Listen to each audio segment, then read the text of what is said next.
Hello and welcome.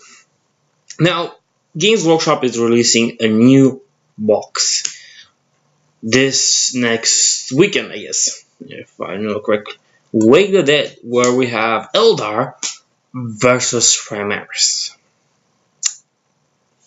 Understand that the last box set that we had was Gene Stealer Cults, which was quite decent, against Primaris Space Wolves. That was a little bit of a departure from the normal Primaris because we got an upgrade kit, but it was good. They were not just simply Primaris, and we were supposed to just have the same units we got from First Strike, No Fear, Dark Imperium, and all that. And now the Wake the Dead campaign is bringing us two patrol forces that will fight each other. One being the Eldar, and the other being Primaris Space Marines.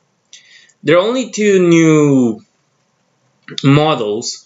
One which I think initially first was Resin, the Spirit Seer, and the Space Marine Lieutenant, or Lieutenant as some would like to call them. Now let's go in to look at the core of the armies. As you can see here, we got our Guardians with the weapon platform, our Wraith Guards, what was this called? Yes, Wave Serpent. Apparently this is a Wave Serpent, though I thought it was a Diamondback. To my StarCraft, I guess. And the Spirit Seer. This might be an interesting buy if you buy it only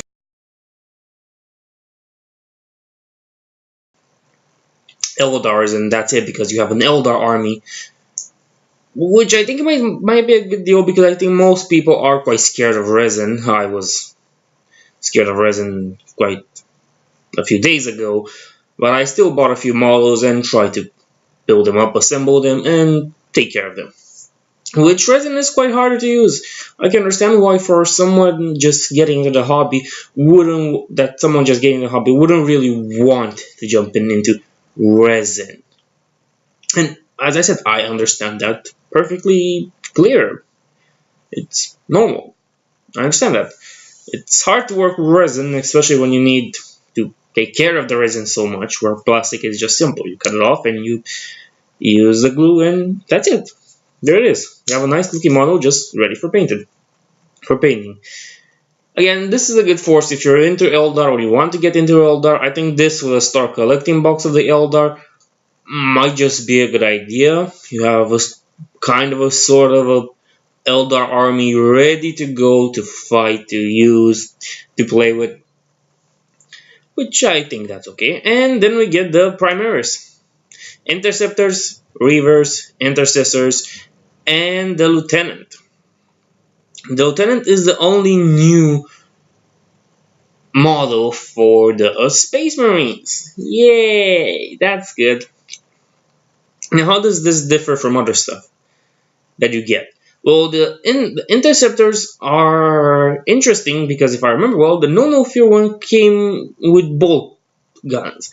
These ones are here with plasma guns. Okay, fine, that could work. And we have Reavers, which Reavers are always a good sight. I quite frankly used 3 Reavers from the first strike set to make White Scars, sort of White Scars. Didn't get up to finishing them. But here's the thing: the Primaris are boring. That's the truth. The Primaris are boring. They have nothing else besides these and the Hellblasters, or plasma gun guys, as I like to call them. They have nothing besides these 4 types of characters and the odd HQ choice. The Captain, the Lieutenant now, the Haldor Icefeld, I think it was the name of the Lord from the Wolf Lord from the Tooth and Claw box. Still enough. There's the Ancient from the Dark Imperium as well.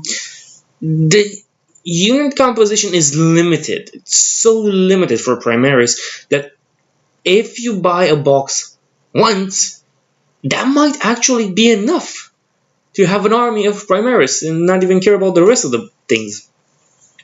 Let's say you go through the No Fear set. the First Strike, the No Fear, and the Dark Imperium. Well, now you've just got yourself an amazing big army to use, with a lot of models and choices. That is excluding stuff like Tooth and Claw and other stuff that you could buy additionally, like Hellblasters or something. And then you have all the Primaris you need. You don't need to buy Tooth and Claw, you don't need to buy Wake the Dead, because you already have an army. What are you going to do? Put more models into it? It might be worth it for the Reavers, but quite frankly, I don't think the Reavers make that much of an impact to make this box really something you should buy. Neither do I think the interceptors with plasma guns are really something that makes this thing pop out. I think they're just additions. They're just there to fill the box because, quite frankly, they're pushing this Primaris thing onto us way much more than I am willing to take. Sure, maybe I'll buy this box in a few months, 2 or 3, probably for Christmas or something. But I think the armies they put here, they were not the right ones. And not the Eldar. The Eldar are okay. God knows they need something. But the Primaris.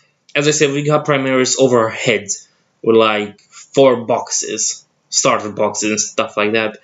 Why couldn't we get the Chaos Space Marines? That would have been awesome. Oh wait, we have mini Chaos Space Marines and we don't have the equivalent for the Primaris. Well, technically there's the Death Guard and the Thousand Suns, but that also makes us think about that there's like 2 more legions that we should look into. Those being the Emperor's Children and the World Eaters. Well, the World Eaters are getting, they have their own models. They have nothing on par with this. And Chaos doesn't have anything on par with the Primaris, which I'm okay, fine. The Primaris was Guilliman's project, fine. Do that. They're special. But we are left with a lot of races that need a little bit of help. There's the kill team for Tau that might be useful, but quite frankly, buy just a Fire Warrior box and I think you're pretty much done. Get a Star Collecting box, even better, if you want to play Tau. Rather than just waiting for this. Rather than just buying the kill team set. So these are our Reavers, and these are the plastic models that we get, the Lieutenant and the Spirit Seer.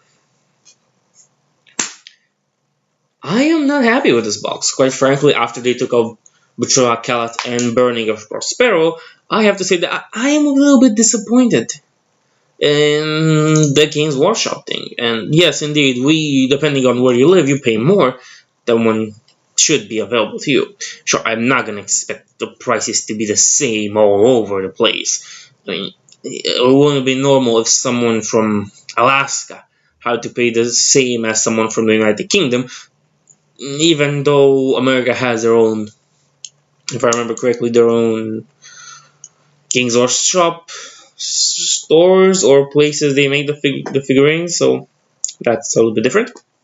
In any case, this set is not a must-buy. Tooth and Claw was amazing because it gave us Gene Stealers and it gave us still Primaris, but Space Wolves. And there was the optional benefit of the additional benefit of buying the Tooth and Claw box set with the Codex, which was pretty nice indeed. I have a Codex for the Space Wolves now. If only I could get up to making an army, but that's not the point. The idea remains that they put this box out, I guess, out of necessity, or maybe to cash in on the Tooth and Claw, or what they did with Tooth and Claw. Tooth and Claw had a good value to it. It had indeed a good value. 5 Hellblasters, if I remember. Let's see. 1 Redemptor Dreadnought, 1 Wolf Lord, 5 Interceptors, 5 Hellblasters. It was pretty good.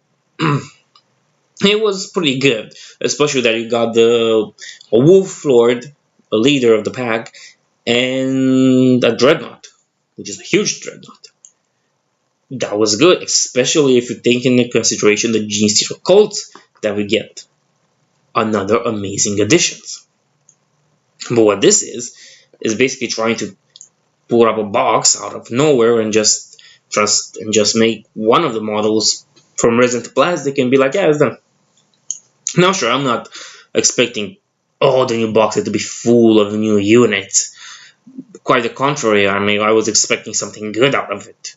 I knew there were going to be Primaris in the Tooth and Classic, but I knew there was the Wolf upgrade pack. You know what would have made this box more interesting, though? Well, let's say that they were still Primaris. You still got them. But it came with an upgrade set for Blood Angels. Or Dark Angels. What else? Maybe Imperial Fist. That would have been awesome. But nobody cares about Imperial Fist, it seems. If they came with an upgrade set, something that could turn them around and make them unique and not the old Ultramarines thing, then it could have been awesome. Sure, if I buy this box set, I might just go for a Crimson Fist look, or probably just add it to the big Imperial Fist army that I have, but whatever. It would have been much better if they added something else. You can't make a codex for Space Marines because you already have. The Eldar have their own codex, if I'm correct. You can't bring anything really new to this box that hasn't been brought before. So why not give it a little more flair? Sure, the Eldar are good, as I said, but give the Space Marines something else. Like, right now, I'm really planning on buying all the small figurines for the Space Marines that I can, because at one point they're all going to be replaced by the Primaris. The Death Watch? Bye! Only Primaris. In any case, it would have been much better if they added some upgrade packs or anything to it to make it better. Because at this point, it's not really worth it to buy for the Space Marines. For the Eldar, sure. Might be more than okay. The Space Marines? Not real.